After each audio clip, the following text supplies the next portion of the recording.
नमस्कार, आप देख रहे हैं पंजाब केसरी टीवी और मैं हूं आपके साथ अंकित राय। कनाडा से रिश्ते लगातार तल्ख होते जा रहे हैं। कनाडा सरकार ने ऑस्ट्रेलियाई टुडे के उस सोशल मीडिया हैंडल को बैन कर दिया जिस पर विदेश मंत्री एस जयशंकर और ऑस्ट्रेलियाई विदेश मंत्री की प्रेस कॉन्फ्रेंस का प्रसारण दिखाया गया था।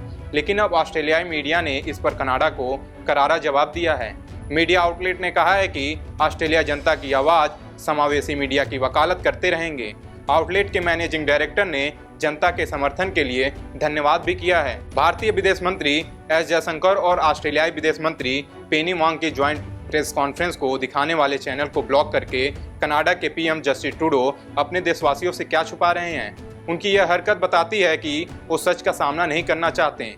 इसके साथ ही ट्रूडो ने यह भी जता दिया कि कनाडा किस तरह भारत के साथ दो मुहापन दिखाता रहा है। साफ हो गया है कि निज्जर की हत्याकांड में भारत सरकार को घसीटना एक राजनीतिक रणनीति थी। इस मामले में ट्रूडो की दिलचस्पी भारत का पक्ष जानने में कतई नहीं है। खालिस्तानी आतंकी निज्जर की कनाडा में हुई हत्या को मुद्दा बनाकर जस्टिन ट्रूडो सरकार ने भारत को घेरने की शुरुआत की थी, लेकिन अब वह अपने ही दलदल में फंसते नजर आ रहे हैं।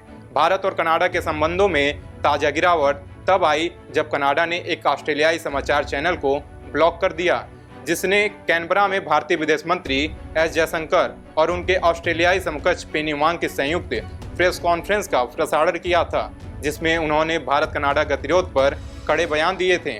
पूरी दुनिया के इतिहास में ऐसा नहीं मिलेगा कि कोई देश अपने एक बेहद करीबी देश के न्यूज आउटलेट को दूसरे देश के विरोध के चलते ब्लॉक कर दे। कनाडा ने अपने एक बहुत ही करीबी देश ऑस्ट्रेलिया के विदेश मंत्री की आवाज़ केवल इसलिए दबा दी क्योंकि वे भारत के विदेश मंत्री के साथ संयुक्त प्रेस कॉन्फ्रेंस में शामिल हुए। भारत कोई आतंकी देश नहीं है।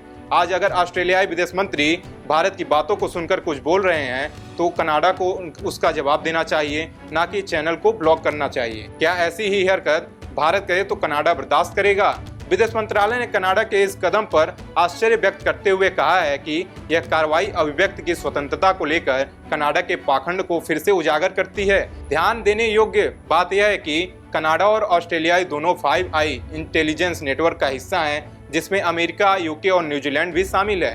कहने का मतलब केवल इतना है कि भारत से तो कनाडा का तनाव है, पर ऑस्ट्रेलिया से तो खून का रिश्ता है। दोनों देशों के बीच कितनी नज़दीकी है, इससे समझ सकते हैं कि एक के पासपोर्ट पर दूसरे देश की यात्रा कर सकते हैं, फिर ऑस्ट्रेलियाई पर भरोसा क्यों नहीं?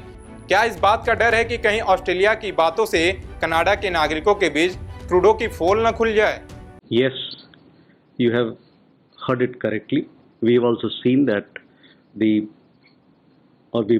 understand that the social media handles and pages of this particular outlet, which is an important diaspora outlet, has been blocked and are not available for viewers in Canada.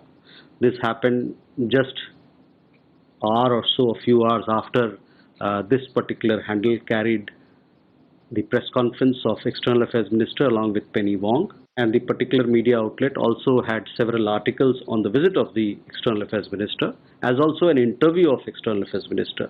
So we were surprised. It looks strange to us, but nonetheless, what I will say that these are actions which yet again highlight the hypocrisy of Canada towards freedom of speech. Canberra में वांग के साथ संयुक्त press conference में जयशंकर ने खालिस्तान चरमपंथियों को Canada में दिए जा रहे राजनीतिक समर्थन पर चिंता व्यक्त की और बताया कि भारत ने इस मामले को ऑस्ट्रेलिया के साथ भी उठाया था। इसके कुछ घंटे बाद कनाडा में कई उपयोगकर्ताओं ने समाचार चैनल के ब्लॉक होने की शिकायत की और इस कदम के समय पर सवाल उठाया। सवाल उठना भी लाजमी है। कनाडा ने जयशंकर और पेनी वांग की प्रेस कॉन्फ्रेंस को रोककर जता दिया कि वह किस तरह पाखंड कर रहा है। एक तरफ तो अभिव्यक्ति की स्वतंत्रता के नाम पर कनाडा में भारत के पूर्व प्रधानमंत्री इंदिरा गांधी, जो अब इस दुनिया में नहीं है, उनकी फोटो के साथ अभद्रता की जाती है। उनको गोली मारते हुए सिख आतंकियों के कटआउट लगाकर महिमा मंडन किया जाता है। दूसरी ओर भारत अगर दुनिया भर के पत्रकारों के सामने अपनी बात भी रखना चाहे तो वो गलत हो जाता है। कनाडा जिस तरह भारत का विरोध कर रहा है, उससे यह तो पता चल गया कि भारत को वह हल्के में नहीं ले रहा है। अब तो कनाडा पुलिस भी खुलेआम खालिस्तानी आतंकियों के साथ खड़ी हो रही है। ब्रैम्पटन में मंदिर पर हमला करने वाले दंगाइयों की भीड़ में कनाडाई पुलिस का सर्जेंट हरिंदर सोढ़ी भी शामिल था। अब उसे सस्पेंड कर दिया गया है। कनाडा पुलिस दंगाइयों पर कार्रवाई के बजाय पीड़ित हिंदुओं पर खुद हमला कर रही थी, जिसके कई वीडियो सोशल मीडिया पर वायरल हैं।